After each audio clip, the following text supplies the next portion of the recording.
Hello everyone, I hope you all are doing fine and our today's topic is granulomatous inflammation. So this topic is basically on the request of one of our users, that is Vishal. So Vishal, I hope you enjoy this topic and find it knowledgeable, and I encourage other subscribers as well that वो हमें topics बताते रहें so that we would make videos on it. Also stick around to the topic क्योंकि सबसे last में हम जो है वो previous year questions discuss करेंगे जिससे हमें ये पता चलेगा how much have you understood this question. So moving ahead with the topic, we have the definition of granulomatous inflammation. So it is defined as form of chronic inflammation characterized by collection of activated macrophages, often with T lymphocytes, sometimes associated with central necrosis. So this definition I have taken from Robinson-Cotrans, that is the basic standard book of pathology. Now let's understand कि इस definition का क्या meaning है so that हमें इसे रटना ना पड़े. So basically it is a form of chronic inflammation. इसका मतलब है कि हमारी बॉडी में पहले एक्यूट इन्फ्लामेशन होता है, फिर क्रॉनिक इन्फ्लामेशन होता है, और जब क्रॉनिक इन्फ्लामेशन से भी ऑफेंडिंग एजेंट रिमूव नहीं हो सकता है हमारी बॉडी से, तब उसके बाद क्रॉनिक इन्फ्लामेशन ग्रैन्युलोमैटस इन्फ्लामेशन की फॉर्म ले लेती है. It is characterized by collection of activated macrophages. इसका मतलब ग्रैन्युलोमैटस इन्फ्लामेशन जो है उसका कैरेक्टरिस्टिक फीचर है एक्टिवेटेड मैक्रोफेजेस. आगे हम देखेंगे कई डिजीजेस में जो है ग्रैन्युलोमैटस इन्फ्लामेशन होती है, तो उन सभी में एक जो बेसिक फीचर होता है वो होता है एक्टिवेटेड मैक्रोफेजेस. दैट मीन्स उन सभी में मैक्रोफेजेस प्रेजेंट होंगी और होंगी भी ऑफ कोर्स, क्योंकि ग्रैन्युलोमैटस इन्फ्लामेशन क्रॉनिक इन्फ्लामेशन की फॉर्म है, तो क्रॉनिक इन्फ्लामेशन में भी मैक्रोफेजेस प्रेजेंट होती है. ऑफन विद टी लिम्फोसाइट्स, इसका मतलब मैक्रोफेजेस के साथ साथ टी लिम्फोसाइट्स भी होती हैं. समटाइम्स बट नॉट नेसेसरली, कोई ज़रूरी नहीं है टी लिम्फोसाइट्स हमेशा हो, हम आगे देखेंगे. Sometimes associated with central necrosis, और एक सेंट्रल एरिया ऑफ नेक्रोसिस होता है. Now to be short and precise, necrosis is basically cell death due to some damage or some trauma. And necrosis अगर आप जानना चाहते हैं what is necrosis in detail, तो आप हमारी वीडियोस को रेफर कर सकते हैं क्योंकि necrosis जो है वो शॉर्ट नोट में भी आता है. Now moving ahead, we have granulomatous inflammation. What is it? So basically हमारी बॉडी क्या करती है, कोई भी ऑफेंडिंग एजेंट होता है तो उसे फाइट ऑफ करने की कोशिश करती है.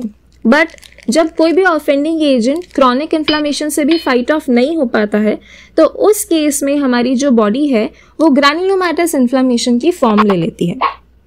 अब as you can see in the diagram, we will start with morphology of granuloma, क्योंकि ये मॉर्फोलॉजिकल फीचर्स बहुत इंपॉर्टेंट होते हैं. एंड इंस्टेड हर डिजीज़ का जो मॉर्फोलॉजी ऑफ ग्रैन्युलोमा है वो उसका कैरेक्टरिस्टिक होता है. और अगर शॉर्ट नोट भी आ रहा है ग्रैन्युलोमैटस इन्फ्लामेशन में, तो मॉर्फोलॉजी ऑफ ग्रैन्युलोमा उसका मेजर पार्ट है. So the first point in morphology of granuloma is macrophages. As we have seen कि मैक्रोफेजेस कैरेक्टरिस्टिक फीचर होता है ग्रैन्युलोमैटस इन्फ्लामेशन का.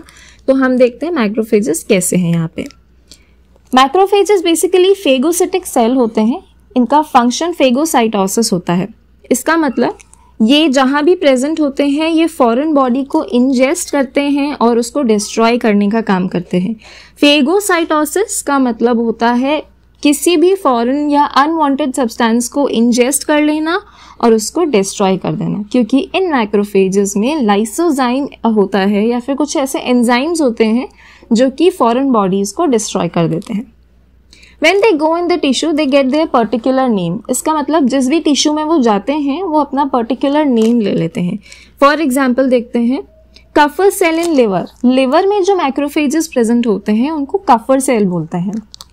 Dust cell in lungs. Lungs में जो मैक्रोफेजेस प्रेजेंट होते हैं उन्हें डस्ट सेल्स बोलते हैं. Histiocytes in connective tissue. Connective tissue जैसे कि पल्प में या फिर और भी काफ़ी कनेक्टिव टिश्यू प्रेजेंट है हमारी बॉडी में, उन सभी को हिस्टियोसाइट्स बोलते हैं. एंड ये ज़रूरी है क्योंकि इन पे कई बार MCQs भी आ जाते हैं. जैसे ये पूछ लेते हैं कि macrophages present in liver are known as, so they are known as Kupffer cells. Do remember. Okay, now moving on to कि मैक्रोफेजेस की कैसी फॉर्म होती है यहाँ पे ग्रैन्युलोमैटस इन्फ्लामेशन में. सो बेसिकली मैक्रोफेजेस दो फॉर्म में मिलते हैं ग्रैन्युलोमैटस इन्फ्लामेशन में. फर्स्ट है एपिथेलियोइड सेल एंड सेकेंड है जायंट सेल्स। अब मैं आपको यहाँ पे इंडिकेट करती हूँ कि कौन से एपिथेलियोइड सेल्स हैं और कौन से जायंट सेल्स हैं। तो आप डायग्राम में भी देख सकते हैं कि ये जो है ये एपिथेलियोइड सेल्स हैं और ये जो मल्टी न्यूक्लिएटेड सेल्स हैं ये जायंट सेल्स हैं। क्या होते हैं एपिथेलियोइड सेल्स और giant cells? So basically epithelioid cells वो मैक्रोफेजेस होते हैं जो कि एपिथेलियम को रिजेंबल करने लग जाते हैं। इनमें क्या होता है, एपिथेलियोइड सेल्स में ये जो मैक्रोफेजेस है इनका जो साइटोप्लाज्म है वो इओसिनोफिलिक हो जाता है और ये एपिथेलियम सेल्स को रिजेंबल करके ग्रैन्युलोमैटस इन्फ्लेमेशन में पार्टिसिपेट करने लगते हैं। And what are giant cells? तो जायंट सेल्स भी बेसिकली मैक्रोफेजेस की ही फॉर्म है। इसमें कई सारे मैक्रोफेजेस एक साथ फ्यूज हो जाते हैं और मल्टी न्यूक्लिएटेड स्ट्रक्चर बना लेते हैं जिन्हें जायंट सेल्स या लैंगरहैंस जायंट सेल्स कहते हैं। अगर आप डायग्राम को ढंग से देखें तो यहाँ पे दिखा रखा है कि जितने भी एपिथेलियोइड सेल्स हैं उनका इओसिनोफिलिक साइटोप्लाज्म है, दैट मीन्स पिंक कलर का साइटोप्लाज्म है और एपिथेलियोइड सेल्स जो है वो मेजर पार्ट बना रहे हैं ग्रैन्युलोमा के। एज यू कैन सी कि ऑलमोस्ट हर सेल जो आपको दिख रहा है वो एपिथेलियोइड सेल है। उसके अलावा अगर आप जायंट सेल को देखें डायग्राम में तो इसमें मल्टीपल न्यूक्लियस दिख रहे हैं आपको, that means many nucleus are present. इस डायग्राम में देखा जाए तो इस डायग्राम में जो है वो 5 न्यूक्लियस दिख रहे हैं मैक्रोफेजेस में, क्योंकि कई सारे मैक्रोफेजेस फ्यूज हो चुके हैं और उन्होंने जायंट सेल बना लिया है। जायंट सेल जो है इसमें एक्सट्रीम फेगोसिटिक कैपेबिलिटी होती है और ये फेगोसाइटोसिस कर सकते हैं, इसीलिए कई सारे मैक्रोफेजेस फ्यूज हो जाते हैं ताकि वो अपनी कैपेबिलिटीज को इंक्रीज कर सके। After macrophages, the second important feature of granuloma is T lymphocytes. As I told you, कोई ज़रूरी नहीं है कि T lymphocytes present हो ही हो ग्रैन्युलोमा में, but almost her bar present होते हैं। तो T lymphocytes surround the giant cells and epithelioid cells like a collar. As you can see here, कि जितने ये giant cell है ये सारा epithelioid cells हैं, इनके चारों तरफ ये जो है lymphocytes present है और lymphocytes में भी T lymphocytes present है। नाउ जो पॉइंट यहाँ पे नोट करने लायक है वो ये कि टी लिम्फोसाइट्स प्रेजेंट होते हैं सिर्फ जब इम्यून रिस्पॉन्स होता है। आगे हम जब ग्रैन्युलोमा की क्लासिफिकेशन देखेंगे तो उसमें देखेंगे कि ग्रैन्युलोमा किसी भी चीज से हो सकता है, जैसे सूचर से हो गया या कांटा चुभ गया उससे भी हो सकता है, या फिर कई बड़े बड़े डिजीजेस जैसे कि ट्यूबरक्लोसिस से भी हो सकता है। तो यूजुअली टी लिम्फोसाइट्स उन ग्रैन्युलोमा में प्रेजेंट होते हैं जो कि डिजीज से होते हैं, जैसे कि ट्यूबरक्लोसिस, सार्कोइडोसिस, लेप्रोसी, इनमें। तो एज यू कैन सी कि ये कॉलर लाइक फैशन में सराउंड करते हैं सभी एपिथेलियम सेल्स को, एपिथेलॉइड सेल्स को और सभी जायंट सेल्स को। After lymphocytes we have fibroblast. तो जरूरी नहीं है फाइब्रोब्लास्ट हर उसमें हो, these are found in older granulomas. और ये फाइब्रोब्लास्ट जो है रिंग लाइक फैशन में सराउंड करते हैं पूरे ग्रैन्युलोमा को। अगर आप यहाँ पे देखें तो ये जो फाइब्रोब्लास्ट दिख रहे हैं ये ऑलमोस्ट एक रिंग लाइक फैशन में सराउंड कर रहे हैं और ये ओल्डर ग्रैन्युलोमास में होते हैं। So older granulomas have a ring of fibroblast and connective tissue around them. Now since we have seen fibroblast, let's move on to another major morphological feature of granuloma, that is necrosis. Necrosis सभी granulomas में नहीं होता, that means not all granuloma have a necrotic center. ये कई granulomas में present होता है और जब present होता है तो एक center में present होता है। For example ये granuloma है तो उसमें center में present होगा necrosis, अगर होगा तो। Those having a necrotic center are known as casseting granuloma. इसका मतलब जो ग्रैन्युलोमास में नेक्रोटिक सेंटर होता है उन्हें कैसेटिक ग्रैन्युलोमा कहते हैं। इसका बेस्ट एग्जांपल है granuloma associated with tuberculosis. In fact जो ट्यूबरक्लोसिस का ग्रैन्युलोमा है ये एक तरीके से आइडियल ग्रैन्युलोमा का एग्जांपल है। हम जितनी भी ग्रैन्युलोमा की स्टडीज करते हैं वो ट्यूबरक्लोसिस पे करते हैं। तो नाउ सिंस वी नो कि ट्यूबरक्लोसिस के साथ एसोसिएटेड होता है नेक्रोटिक सेंटर, तो उसके क्या क्या फीचर्स होते हैं हम ये भी देख लेते हैं। इट इज स्ट्रक्चरलेस, यानी कि जो नेक्रोटिक सेंटर प्रेजेंट होता है ट्यूबरक्लोसिस में वो स्ट्रक्चरलेस होता है। उसमें जितने भी सेल्स होते हैं उनका ऐसा लगता है कि कोई स्ट्रक्चर ही नहीं है।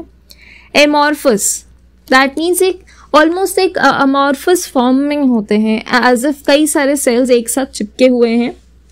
नो सेल्यूलर डिटेल्स, सेल्स की जो भी डिटेल्स दिखती है हमें माइक्रोस्कोप में वो नहीं दिखती है ट्यूबरक्लोसिस के नेक्रोसिस में। और इओसिनोफिलिक ग्रैन्युलर डेब्रीज, जो सेल्स हैं वो इओसिनोफिलिक होते हैं, दैट मीन्स पिंक साइटोप्लाज्म होता है उनका, और ऐसे लगता है जैसे डेब्रीज यानी कि कचरा जमा हो गया। Those that lack a necrotic center are known as non-casseating granulomas. Jin granuloma में नेक्रोटिक सेंटर होता है वो कैसेटिंग ग्रैन्युलोमा होते हैं, और जिनमें नहीं होता वो नॉन कैसेटिंग ग्रैन्युलोमा होते हैं। नाउ अब हम देखते हैं क्लासिफिकेशन ग्रैन्युलोमा का। हमने मॉर्फोलॉजिकल फीचर्स देख लिए हैं सारे उसके, macrophages, T lymphocytes, fibroblast and necrotic centre. अब हम देखते हैं classification of granuloma which is an important point. इससे हमें ये भी पता चलेगा कि ग्रैन्युलोमा किन किन कारणों से होता है। सो बेसिकली ग्रैन्युलोमा दो तरीके का होता है, foreign body granuloma and immune type of granuloma. जो फॉरेन बॉडी ग्रैन्युलोमा होता है वो रिलेटिवली इनर्ट फॉरेन बॉडीज के कारण होता है, यानी कि जो ड्रग अब्यूजर्स होते हैं जैसे कि वो ड्रग टैल्क की फॉर्म में लेते हैं, इंट्रावीनस फॉर्म में, सूचर्स से, स्प्लिंटर्स से। आपने देखा होगा कई लोगों के टाँके लगते हैं तो वो पक जाते हैं टाँके, that is nothing but foreign body granuloma. Splinter यानी कि कांटों से, कोई भी लकड़ी चुभ गई उससे। So basically foreign body granuloma का जो कारण है वो रिलेटिवली इनर्ट फॉरेन ऑब्जेक्ट्स हैं जो कि इम्यून सिस्टम को स्टिमुलेट नहीं कर पाते हैं इतना और हमें कोई नुकसान नहीं पहुंचाते हैं। तो सिंस ये इम्यून सिस्टम को इन्वॉल्व नहीं करते हैं, इसीलिए जो है जो फॉरेन बॉडी है वो ग्रैन्युलोमा के बीच में फॉर्म होती है, पाई जाती है। जो ग्रैन्युलोमा है उसके बीचों बीच पाई जाएगी फॉरेन बॉडी, और इस ग्रैन्युलोमा में टी लिम्फोसाइट्स नहीं होंगे। एज आई टोल्ड यू कि जरूरी नहीं है टी लिम्फोसाइट्स सभी ग्रैन्युलोमा में हो। तो जो फॉरेन बॉडी ग्रैन्युलोमा है उसमें टी लिम्फोसाइट्स नहीं होते क्योंकि ये इम्यून रिस्पॉन्स को स्टिमुलेट नहीं करती है।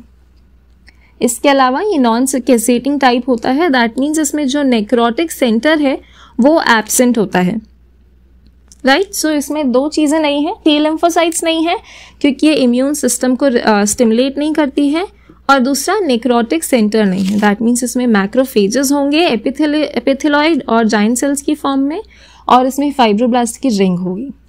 Now since we have seen foreign body type of granuloma, let's come to immune type of granuloma.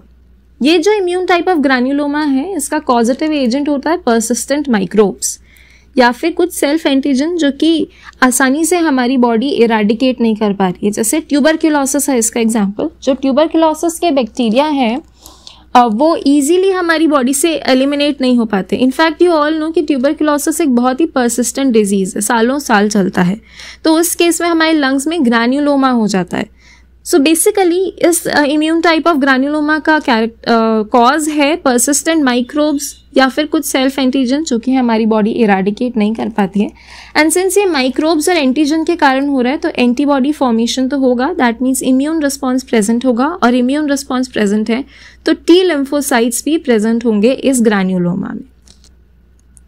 And इसमें ये सिजेटिंग टाइप होता है जिसमें केशियस नेक्रोसिस प्रेजेंट होता है। कई बार ये कैसेटिंग टाइप होता है और कई बार नहीं होता है, पर ये याद रखने की चीज है कि अगर ये कैसेटिंग टाइप है दैट मीन्स नेक्रोसिस प्रेजेंट है तो उसमें कौन से टाइप का नेक्रोसिस प्रेजेंट होगा, उसमें केशियस नेक्रोसिस प्रेजेंट होगा।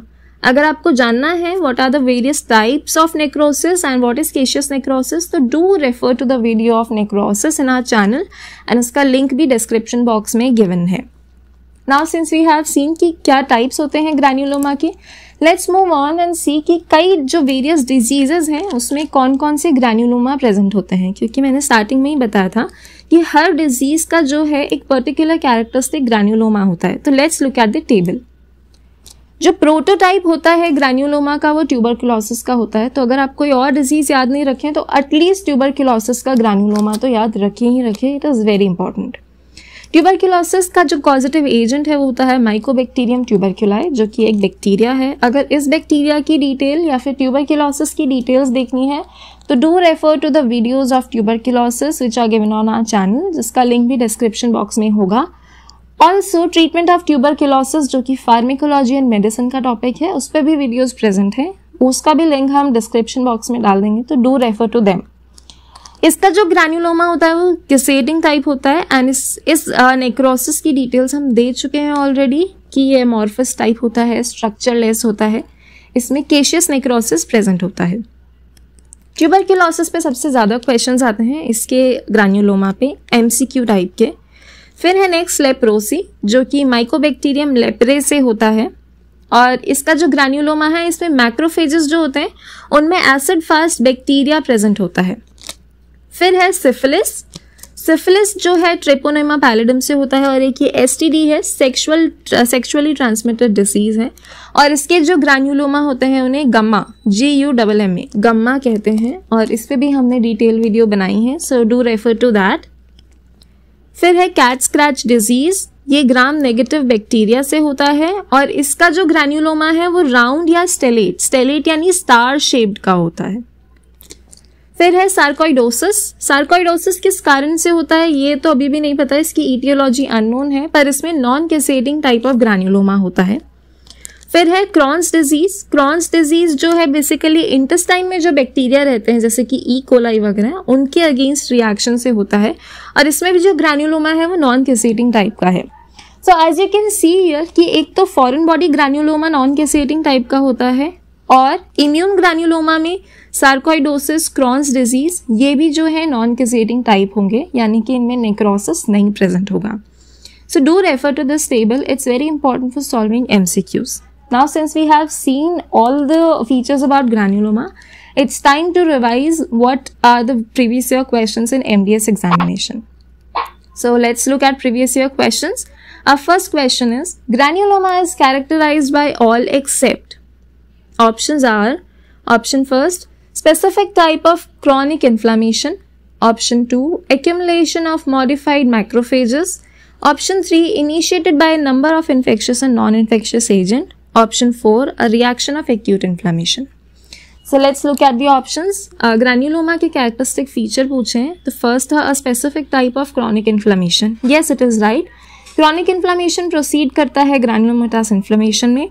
Second option, accumulation of modified macrophages. Yes, it is right as well. और modifications होते हैं epithelioid cells और giant cells की form में. Third option, initiated by a number of infectious and non-infectious agent. Right. अगर infectious agent से है तो उससे बोलेंगे इम्यून टाइप ऑफ ग्रान्युलोमा, और नॉन इन्फेक्शियस एजेंट से है तो उससे बोलेंगे foreign body granuloma. Fourth option, a reaction of acute inflammation. So this option is incorrect, क्योंकि एक्यूट नहीं क्रॉनिक इन्फ्लेमेशन का होता है। So the right answer to this question is option number 4. Moving ahead on to our next question, that is question number 2. It is caseating type granuloma is seen in Option 1, viral infection. Option 2, tuberculosis. Option 3, typhoid. Option 4, amoebiasis. So clearly, इसका answer बहुत ही clear है, that is tuberculosis. That is what I have told you कि tuberculosis is the prototype of caseating granulomas. उसमें central necrosis present होता है, वो भी caseous type का. So the answer to this question is option number 2. Moving on to our third question, it is, example of granulomatous inflammation is, first, sarcoidosis. Second leprosy, third tuberculosis, fourth all of the above. So हमने देखा है कि इन तीनों में ही जो है वो ग्रानुलोमैटस inflammation present होती है. ट्यूबरक्यूलोसिस प्रोटोटाइप है, लेप्रोसी में गामा प्रेजेंट होता है, एंड सार्कोइडोसिस में भी प्रेजेंट होती है granulomatous inflammation. So the answer to this question is option number 4. Refer to the table just before these previous questions और इसका आंसर आपको अपने आप मिल जाएगा.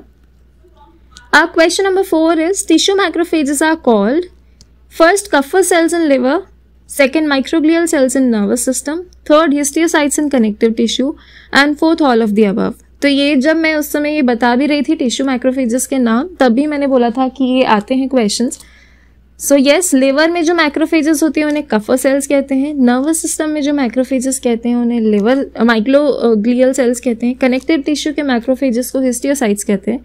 So clearly the answer to this question is all of the above. ये सारे names याद करने बहुत ज़रूरी है because ये बहुत बार MCQ में आते हैं. So this was the end of this video. I hope you all enjoyed it and you found it knowledgeable. अगर आपको और भी ऐसा कोई topic है जो समझ नहीं आ रहा है, then do let us know. And of course, like, share and subscribe the video and the channel to go ahead with us. Thank you for watching.